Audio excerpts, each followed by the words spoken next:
시간에는 발열 반응에 대해서 수업을 해볼 건데, 이 발열 반응부터 기말고사 시험 범위니까 잘 들어보도록 하자. 우선 발열 반응이라는 것이 무엇인지에 대해서 일단 알아야 하고 그 예까지 찾아서 설명할 수 있으면 돼. 말 그대로 발열이 뭐냐면 우리가 코로나19를 받으면서 막 발열 증상자는 발열이라는 거는 의심 증상 중에 하나다 이렇게 나오는 거잖아. 발열이라는 게 뭐야? 몸에서 열이 난다고 했을 때 발열 증상이라고 하잖아. 말 그대로 발열은 화학 반응이 일어날 때 에너지를 방출하는 것을 우리는 발열 반응이라고 합니다. 자, 그러면 그 전에 선생님이 뭐 어떤 거 갖고 왔냐면 구제역 바이러스라는 거 갖고 왔는데, 구제역 바이러스 우리 모두 다 들어본 적 있을 거야. 뭐냐면 우제로 발굽, 즉 발굽이 2개 있는 애들, 그러니까 최소 2개. 동물일 때 소, 돼지, 염소, 사슴, 낙타. 주로 우리는 돼지에서 많이 구제역 바이러스가 발병한다라고 하는데, 이 애들이 이렇게 이쁜 돼지가 이렇게 뭐 거뭇거뭇해지고 막 다 까이고 이렇게 좀 물집이 생긴 후에 절반 이상이 죽는 치사율을, 그러니까 절반 이상이, 그러니까 걸렸을 때 절반 이상이 죽을 수 있는 그런 병을 구제역 바이러스라고 해. 그래서 이 구제역 바이러스 때문에 뭐 가끔 뭐 구제역 바이러스가 뭐 퍼지고 있다 했을 때 삼겹살이 엄청 값이 올라가는 경우도 있었지. 자, 그래서 이게 구제역 바이러스가 터지면 이렇게 불쌍한 돼지들이 뭐 생미장을 당하기도 한다라는 뉴스를 가끔 본 적이 있을 거야. 그 다음에 이것도 본 적이 있을걸? 가끔 우리가 담양이나 아니면 화순이나 뭐 나주 이렇게 좀 도시 외곽을 나갔을 때, 즉 도시 외곽이라는 거는 뭐 농사 지는 것도 많고 축산업이 좀 있는 곳에서 왔다 갔다 했을 때 주로 이 구제역 바이러스가 차 바퀴나 아니면 차의 차량 통행에 의해서 퍼지는 경우가 매우 많다고 해. 그래서 이렇게 긴급 방역을 한다고 하고 차에서 뿌리거나 혹은 이 차 자체를 지나가게 하는 이렇게 차량 방역을 하거나 혹은 여기 잘 보이겠지만 생석회라는 것을 바닥에 뿌리곤 해. 이게 생석회가 뭐길래 이렇게 바닥에 뿌릴까? 구제역 농장을 출통하기 위해서. 생석회가 뭐냐면 생선도 아니고 뭐 석회, 굴도 아니야. 생석회는 산화칼슘.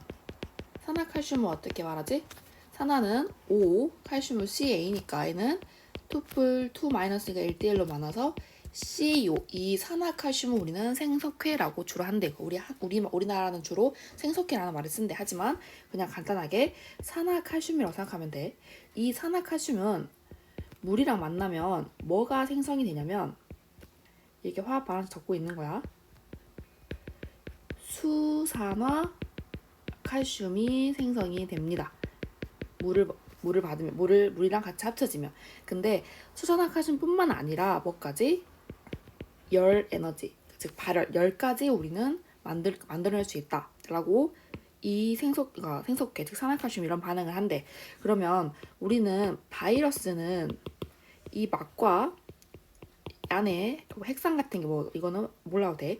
이 바이러스를 이루는 주요 구조가 주로 뭐로 이루어져 있냐면 단백질로 이루어져 있어. 그럼 봐봐. 이 산화칼슘이 물과 만나서 생성되는 이 수산화칼슘은 이 단백질을 파괴하는 역할을 해. 파괴하는 역할. 또 심지어 우리가 바이러스나 아니면 세균들을 없앨 때 주로 뭘 하지? 맞아. 물을 끓이다든지 혹은 뭐 컵을 삶는다든지 이런 식으로 열을 가해서 바이러스와 세균을 죽일 수 있다라는 말 들어본 적 있지. 똑같이 생석회가 물이 많아 생길 때 수산화칼슘과 물이 생성되는데 잘못 말했어. 미안해. 수산화칼슘과 열 에너지가 생성이 되는데 이때 열 에너지 또한 어떻게 돼? 이 바이러스를 파괴할 수 있는 역할을 할 수 있겠지. 그래서 구제역 바이러스, 그러니까 다른 바이러스가 뿐만 아니라 뭐 조류독감 바이러스 같은 그런 바이러스가 퍼질 때 이 생석회를 도로에 뿌려서 차량 이동할 때 바이러스가 퍼져나가는 것을 막는 역할을 한다라고 하면 돼. 이것도 하나의 상식이니까 알아두면 좋아. 그 다음에 그러면 우리가 에너지를 방출하는 반응, 즉 발열 반응의 가장 대표적인 예가 뭐 있을까? 여기 그림에 보다시피 연소가 있어. 연소. 이거는 도시가스니까 즉 뭘 연소한 거야? 메테인을 연소해서 지금 이산화탄소와 물을 생성한 거겠지. 선생님이 지금 화학식 계수를 맞추지는 않을게. 하지만 너희들은 다 화학식 계수를 맞출 수가 있어야 됩니다. 그 다음에 반대뿌리는 뭘 하고 있어 지금? 빛. 꼬리에서 빛을 내고 있지. 즉 우리는 연소 반응에서는 열과 빛을 발생하지만 반대뿌리는 빛을 내고 있어. 하지만 이 두 반응은 어떤 반응이라고 할 수 있어? 맞아. 발열 반응이라고 할 수 있어. 즉 다시 말하자면 발열 반응은 뭐다? 주변으로 에너지를 방출하는 반응이고 또 주변으로 에너지를 방출함으로써 주변의 온도가 높아진다라는 것까지 알고 있어야 돼. 뭐라고? 발열 반응은 주변으로 에너지를 방출하는 반응이고 또한 반응이 일어나는 쪽에서 주변의 에너지가 방출되므로 주변 온도가 낮아지는 게 아니라 뭐가 된다? 높아진다. 즉 그리고 발열 반응의 특징은 빛이나 혹은 열이 발생하는 반응이다. 발생하는 반응이다 라고 기억을 해두면 되겠죠. 이게 발열 반응이 이런 정의가 하면 돼. 그럼 우리는 결국 뭘 알아야 되냐면 발열 반응의 이해를 알아야 돼. 다음 시간에 배울, 그러니까 다음 지금 영상에 배울 흡열 반응과 그러니까 차이점도 알아야 하며 선생님이 어떤 예시를 툭 던져줬을 때 이게 발열 반응이에요 혹은 흡열 반응이에요까지도 말할 수가 있어야 돼. 여기는 다 지금 교과서에다가 혹은 공책에다가 메모해 놓자. 왜냐면 시험에 날아갔기 때문이지. 딱 4개 좋게 생겼지. 발열 반응 예 중에 가장 첫 번째 연소 반응, 메테인 연소 반응 첫 번째 이게 제일 중요한 거 가장 대표적인 예시. 그 다음에 산과 염기 반응을 뭐라고 하냐면 중화 반응이라고 해. 얘들아 산과 염기가 뭐냐면 산이라고 하는 거는 그러니까 수용의 상태에서 수소 이온을 방출하는 그러니까 수소 이온이 나오는 물질을 산이라고 하고 염기는 OH- 이온 즉 수산화 이온을 방출하는 것을 염기라고 해. 염기를 띈다 이렇게. 그러면 산과 염기가 반응한다는 거는 결국 뭐냐면 H+와 OH가 만난다는 반응이야. 만난다는 반응.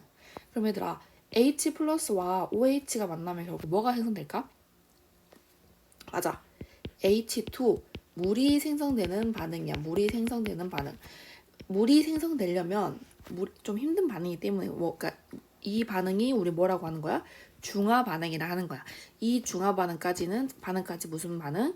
발열 반응의 예다라고 떠올리면 되는 거고 그 다음에 산화칼슘과 물 이건 아까 했었지. 구지역 바이러스를 퍼뜨리는 것을 막는 역할을 하는 이 산화칼슘과 물 심지어 또 이 산화칼슘 물만 있으면 약간 뜨끈뜨끈 이 컵 안에 어떤 종이컵 안에 산화칼슘을 뿌리고 좀 넣어놓고 물까지 넣으면 온도계를 꽂아 놓으면 온도계 숫자가 올라가는 것도 확인할 수가 있어.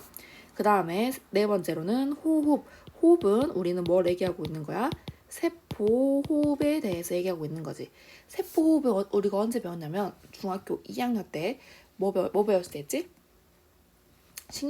식물의 뭐와 뭐? 광합성과 세포호흡에 대해서 배웠어. 즉 세포호흡 뭐냐면 포도당을 어떻게 해야 돼? 산소가 있을 때 이산화탄소와 물이 나오는 과정. 이거는 화학식을 맞춰볼게. 이렇게 물이 나오는 이 과정을 세포호흡이라 하는데 이때 뭐까지 생성되는 거야? 우리가 지금 섭취한 포도당이 뭐가 된다? 에너지까지 발생해 주는 것. 이게 세포호흡이겠지. 즉 호흡. 그러면 봐봐 얘들아. 호흡이 발열 반응의 예시라고 했어. 그러면 호흡의 반대작용. 즉 선생님 방금 적어놓은 이 식의 반대는 뭐라고 하지? 맞아. 광합성이라고 해. 그럼 광합성은 발열 반응일까? 흡열 반응일까? 맞아. 세포 호흡이 발열 반응이라면 그에 반대되는 과정인 광합성은 무슨 반응? 흡열 반응이라고 생각하면 좋겠지.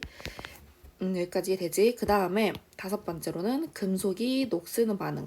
이게 휴대용 손난로라고 해. 이거 뭐 다음 시간에 배우겠지만 우리가 손난로 중에서 핫팩으로 막 흔드는 것도 있겠지만 어디 봉지가 밀폐된 봉지 안에 들어있는 안에 있는 이렇게 똑딱해서 금속을 단추를 똑딱하면 순식간에 색이 변하면서 뜨거워지지. 이런 것도 발열 반응이라고 할 수 있지. 그다음 마지막으로 이것도 엄청 유명하지. 무슨? 눈 올 때마다 뿌리는 염화칼슘과 물. 염화칼슘은 물과 만나면 또 뭐가 발생해? 열에너지가 발생함으로써 주변에 있는 눈을 어떻게 돼? 녹일 수가 있다. 즉 제설제 역할을 하는 거지. 총 몇 가지? 하나, 둘, 셋, 넷, 다섯, 6가지는 꼭 기본적이니까 메모해 놓고 외워줬으면 좋겠어. 이제 곧 마무리를 해볼게. 발열 반응을 마무리하는 뜻이었어. 자, 그 다음에 이 문제는 그러니까 교과서에 있는 문제인데 이 비커 안에서 발열 반응이 일어나고 있을 때 에너지가 어떻게 이동할까? 1번 어떻게 돼? 뭐 에너지가 안에서 밖으로 이동하거나 혹은 밖에서 안으로 들어오는 반응이 있을 건데 발열 반응이라고 했기 때문에 몇 번이 어느 쪽? 이렇게 그리면 되겠지. 그래서 어떻게 그려야 돼? 비커에다가 사방팔방으로 나가는 방향을 그려주면 되겠지. 이게 바로 발열 반응이 일어나고 있을 때 에너지가 이동하는 방향을 화살표로 표시한 게 되겠지. 이렇게. 자, 그러면 스스로 확인하기 문제를 다 같이 풀어봅시다. 물론 책을 안 갖고 왔으니까 선생님이랑 같이 읽어보면서 풀어보자. 어려운 문제가 아니니까. 첫 번째, 산과 금속이 반응하면 발열 반응이 일어나므로 주변의 온도가 어떻게 되겠어? 당연히 높아지게 되겠지. 발열 반응이니까 온도가 높아진다. 그리고 에너지를 방출한다. 자, 두 번째, 발열 반응에 두 가지가 뭐 있었지? 맞아. 연소 혹은 뭐 호흡 혹은 산화칼슘과 물 혹은 염화칼슘과 물 이런 것들이 있겠지. 그 다음에 가축의 분뇨와 같은 물질이 발효하여 반응을 이용하여 물을 데우기도 한다 했을 때 이거 기가 시간에 배웠다고 하던데 무슨 에너지? 뭐 바이오 에너지라고 배웠대. 즉 이건 어떤 까닭이야? 물질이 발효할 때 뭐가 생겨? 발열 반응이 일어나기 때문에 에너지가 방출된다. 그 에너지로 우리는 물을 데울 수가 있겠지. 자, 선생님이 하나 빼먹은 게 있는데 봐봐. 발열 반응을 그래프를 그려볼게. 발열 반응의 그래프. 이거 답이 나와버렸네. 발열 반응의 그래프는 반응물이 여기라고 한다면 발열 반응이 일어났어. 그러면 생성물은 위에서 그려지게 될까? 아래에 그려지게 될까? 발열 반응이라는 것은 에너지가 방출됐어. 즉 어떻게 돼야 돼? 당연히 방출됐기 때문에 원래 갖고 있던 에너지보다 더 낮게 생성물을 적어두면 되겠지. 이때 이렇게. 이해됩니까? 뭐 여기는 뭐 시간이라도 상관없고. 그러면 이거는 발열 반응의 그래프다라는 걸 기억을 해놔야 되고 또 심지어 선생님이 여기다 빈칸을 뚫어주게 된다면 다 각각 뭐가 들어가는지도 알 수가 있어야겠지. 1번 추가 문제 두 문제 풀어보자. 1번 발열 반응을 설명한 내용으로 옳은 것을 보기에 모두 고른 것은 이라고 했어. 기억 반응이 일어난 쪽에서 주변의 에너지를 흡수가 아니라 방출하는 반응일 것이고 반응이 일어나는 쪽에서 주변의 에너지를 방출, 니은이 맞겠지? 그 다음에 디귿 반응이 일어날 때 주변의 온도가 높아지는 반응이지. 그치? 그래서 답이 니은이 되겠습니다. 마지막 두 번째 발열 반응이 얘가 아닌 것. 아까 메모를 잘 했다면 바로 풀 수 있는 문제였는데 뭐였지? 다 1번, 2, 3번, 4번, 5번은 다 들어있던 메모가 선생님이 외워라 했던 거에 들어있었지? 다 몇 번 그래서 2번 융해가 답이 아니게 되겠네. 자, 끝. 여기까지는 지금 발열 반응이 끝이고 이 다음에는 흡열 반응에 대해서 한번 같이 수업을 들어. 자, 지금부터는 이제 흡열 반응에 대해서 수업을 해볼게. 발열 반응의 반대 반응이 바로 흡열 반응이 되겠지. 흡열 반응은 에너지를 흡수하는 반응을 우리는 흡열 반응이라고 하고 이 또한 발열 반응처럼 흡열 반응의 예시를 알아두고 두 개의 차이를 구분해서 설명할 수 있으면 됩니다. 자, 보면은 이 나무가 잘 자라지 않을 때 우리는 자연스럽게 햇빛에 둬야겠네 라고 하지. 왜? 우리는 이 나무를 광합성을 시켜야 하기 때문이야. 왜? 또 우리가 중학교 1학년 때 광합성을 배우면서 뭐가 필요하다가 있지? 빛 에너지가 필요하다고 했었어. 무슨 말이냐면 이산화탄소와 물이 있을 때 이제 포도당과 산소가 나오게 되는데 이때 뭐가 필요하다? 빛 에너지가 필요하다. 이 빛 에너지가 반응 전에 있어야지 생성물이 만들어지는 거지. 이게 바로 광합성이라고 했고, 그럼 당연히 아까 발열 반응을 배웠을 때는 이 에너지라는 게 반응물 말고 생성물에 들어있었는데 이번에는 반응물에서 필요하다고 했으니까 이 반응은 무슨 반응? 흡열 반응이라고 떠올리면 되겠지. 즉 흡열 반응은 에너지가 반응물에서 필요한 거, 반응물에서 들어가야 되는 거, 즉 에너지를 흡수해야 되는 반응을 우리는 흡열 반응이라고 합니다. 자, 흡열 반응은 다시 주변에서 에너지를 흡수하는 반응이고, 흡수하기 때문에 주변에 있는 에너지를 흡수하기 때문에 주변 온도는 당연히 어떻게 돼? 낮아진다를 기억을 해두시면 되겠죠.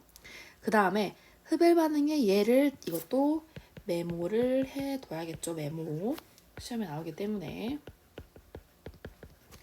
첫 번째, 소금의 용해가 한재로 이용된다. 한재란 뜻이 뭐냐면 우리 막 아이스박스 같이 좀 이 물건을 차갑게 만들게 해주는 그런 걸 한재라고 하는데, 소금에다가 이제 그 물에다 소금 넣으면 살짝 온도가 내려가는 거, 이런 반응을 이용해서 만들어내는 게 뭐 아이스박스가 뭐 차갑게 만드는 그 팩 같은 거가 다 소금 한재다라고 생각하면 되는 거야. 그다음에 두 번째가 수산화 바륨과 염화 암모늄의 반응. 수산화 바륨은 뭐 다시 쓰면은 BaOH2가 될 것이고, 염화 암모늄은 NH4Cl이 되겠지. 이게 반응을 하면 뭐 어떻게 되는지가 이제 그것도 이제 흡열 반응인데, 얘들아 여기서 암모늄은 주로 열을 흡수하는 애들이야. 이따 나오겠지만 열을 흡수하는 반응, 즉 얘들이 염화 암모늄이 나왔다 그러면 그냥 흡열 반응이라고 생각하면 돼. 근데 이게 뭐지? 이게 왜 흡열 반응이지? 라고 모르는 친구들이 있으니까, 잘 모르겠으니까 영상을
어림없는 소리.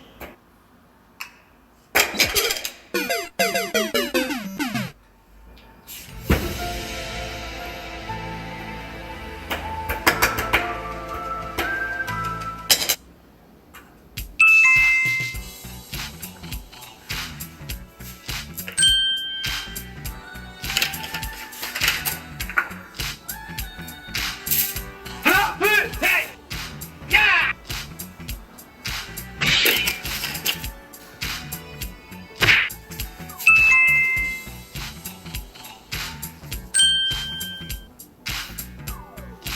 하나, 둘, 셋, 야!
들어보겠소.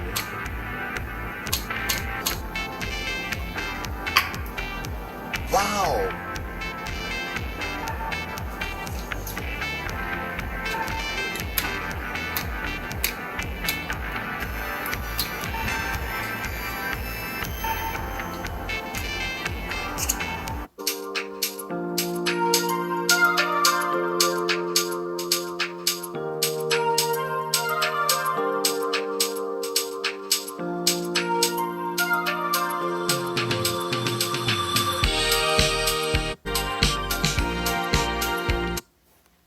이제 확인해봤지. 선생님 아까 적었을 때 멈칫한 이유가 수선화 발음과 염화모늄이 아니라 질산암모늄이었는데 어쩐지 멈칫하게 되더라고.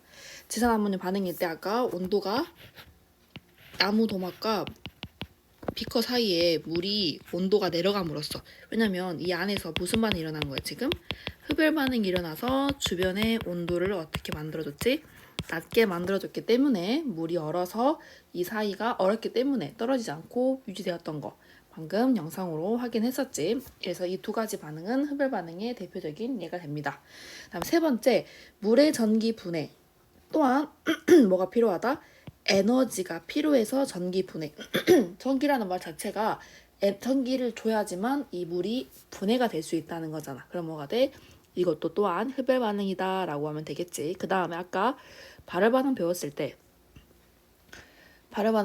호흡이 발열 반응했기 때문에 그 반대 반응인 흡열 반응은 광합성은 무슨 반응이다? 흡열 반응이다. 광합성의 식이 어떻게 되지? 이산화탄소와 물이 있어서 비에너지가 같이 들어오면 그때 포도당은 이렇게 적으면 돼.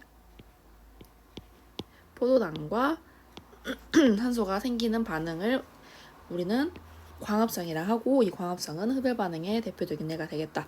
그 다음에 탄산수소 나트륨의 열분해, 이거는 우리가 빵 만들 때 많이 사용하는 건데, 탄산수소 나트륨이 열분해가 되면, 열이 가해져서 분해가 되면 이산화탄소 기체가 나오게 되고, 이 이산화탄소 기체가 밀가루 반죽을 이제 뚫고 나와서 이게 이 반죽을 부풀어 오르게 하는 원리다로 우리는 폭신폭신한 빵을 먹고 있지 지금.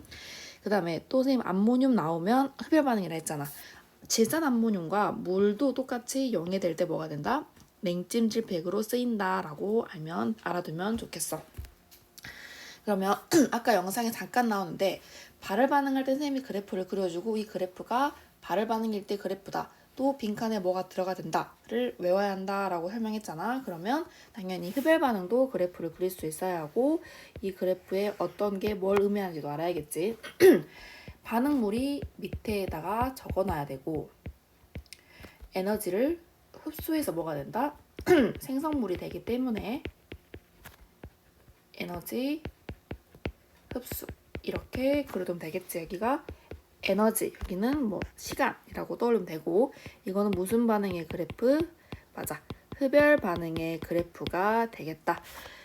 다음 흡열 반응에 아까 이거 전기가 필요하는 수소와 산소가 나왔다. 그래서 뭐의 분해 반응? 물의 전기 분해 반응이라고 하면 되는 거고, 가장 대표적인 예시.